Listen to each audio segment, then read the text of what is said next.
जी, तो साल 2024 में कनाडा ने जो वीज़ा रिजेक्ट किए उसकी बाकायदा अब जो एग्जैक्ट फिगर है वो मंजर आम पे आ गई है। आईआरसीसी की तरफ से जो डाटा रिलीज़ किया गया है वो बहुत शॉकिंग है। और जो लोग भी पूरी दुनिया से कनाडा आने के लिए वीज़ाज़ अप्लाई कर रहे थे, स्पेशली जो लोग विज़िट वीज़ा लेना चाह रहे थे, उनके वीज़ाज़ रिजेक्ट होने की बहुत बड़ी तादाद है जो अब मंजर आम पे आ चुकी है।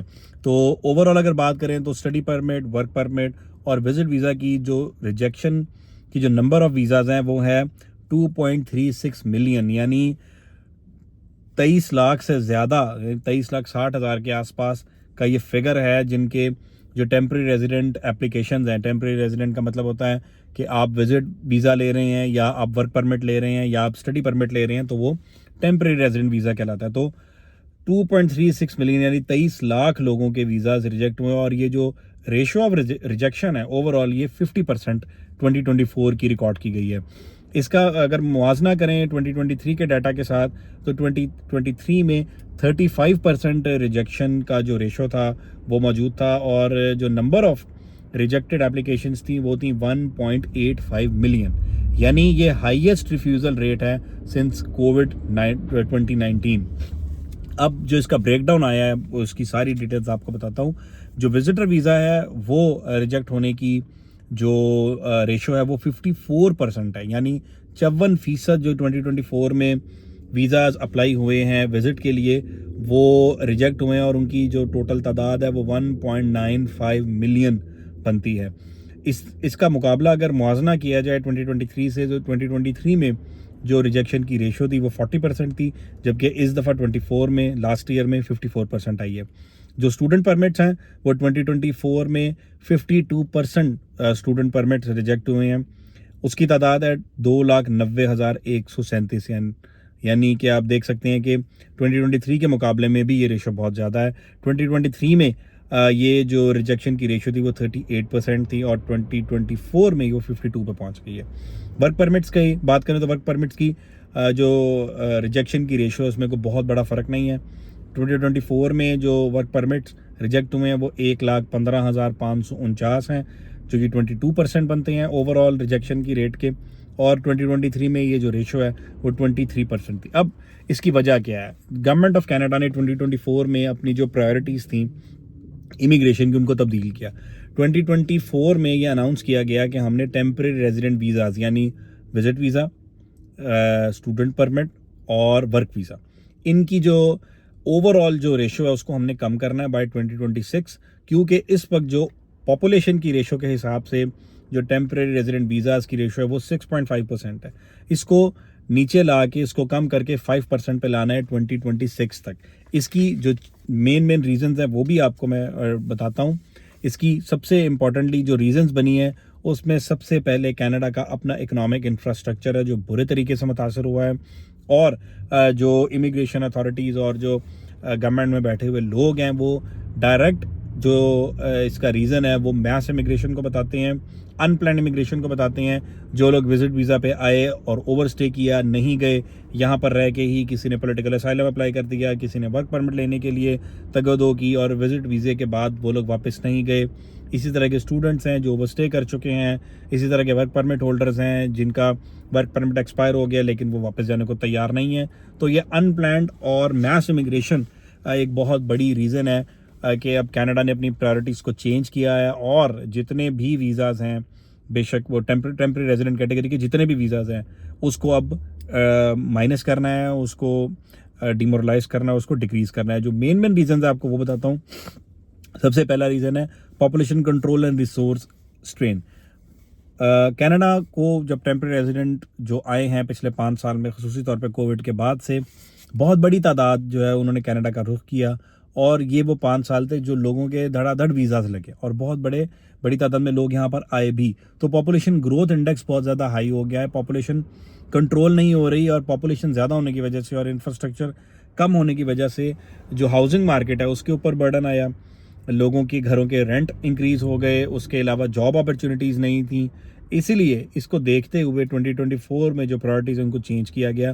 तो ये एक सबसे बड़ी और प्राइमरी रीज़न है कि क्यों आपके वीज़ाज रिजेक्ट हुए हैं। दूसरा, रीज़न है इंटरनेशनल स्टूडेंट प्रोग्राम ओवरहॉलिंग उसकी चल रही है।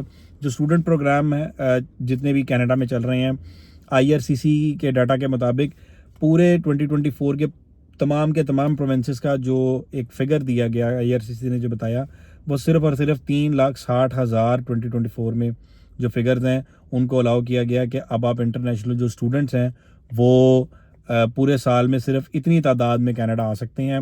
ये एक बहुत बड़ा जंप है डिक्रीज वैल्यू में, माइनस वैल्यू में, कि जो लोग आ रहे थे कोविड के बाद से उनको पता है कि बहुत बड़ी तादाद यहाँ पर आई, लोगों ने अपना कैरियर भी बनाया, कुछ लोगों को वर्क परमिट्स भी मिल गए। लेकिन 3,60,000 का जो फिगर है वो बहुत कम है, क्योंकि हर साल 5-5.5 लाख से ऊपर का ये फिगर होता था जो डिक्रीज होकर अब 3,60,000 पे आ गया है। तीसरा बड़ा रीज़न है विजिटर वीज़ा की स्क्रूटनी जो है वो बहुत टाइटन कर दी गई है। रीजंस जो बताई गई हैं, जो लोग विजिटर वीज़ा अप्लाई कर रहे थे, सबसे पहले उनके पास insufficient ties to go back home सबसे बड़ा मसला था।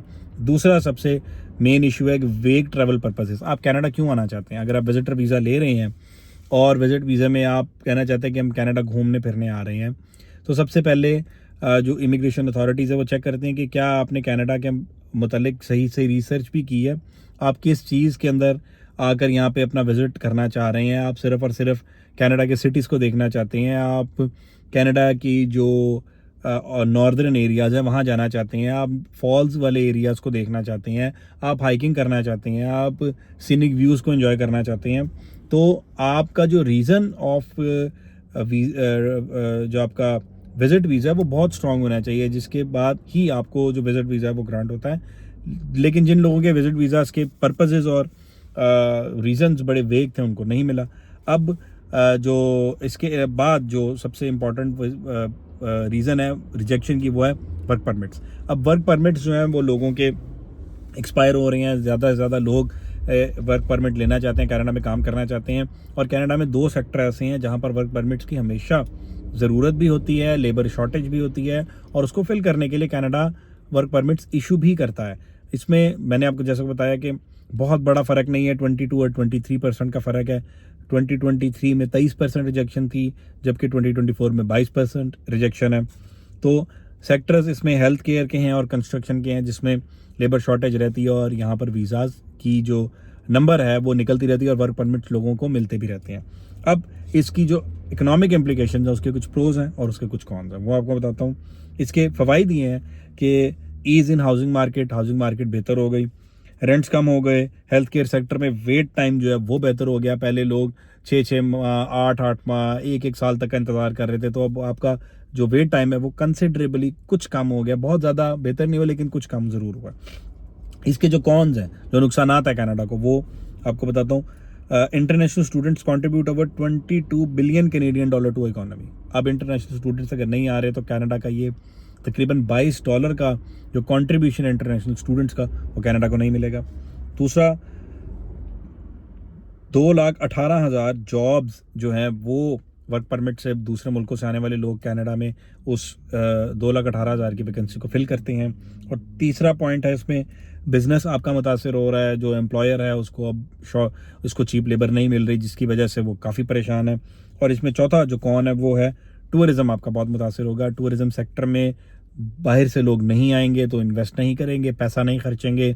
शॉपिंग इंडस्ट्री जो है, जो आपकी बहुत बड़ी है कनाडा में, दुनिया जहान के इंटरनेशनल ब्रांड कनाडा में काम कर रहे हैं। तो जब टूरिस्ट ही नहीं आएंगे तो आप सोच सकते हैं कि कैनेडियन जो सिटीजन हैं जो यहाँ पर रह रहे हैं उनका तो बहुत ज़्यादा इंटरेस्ट ब्रांड्स में शायद नहीं होता।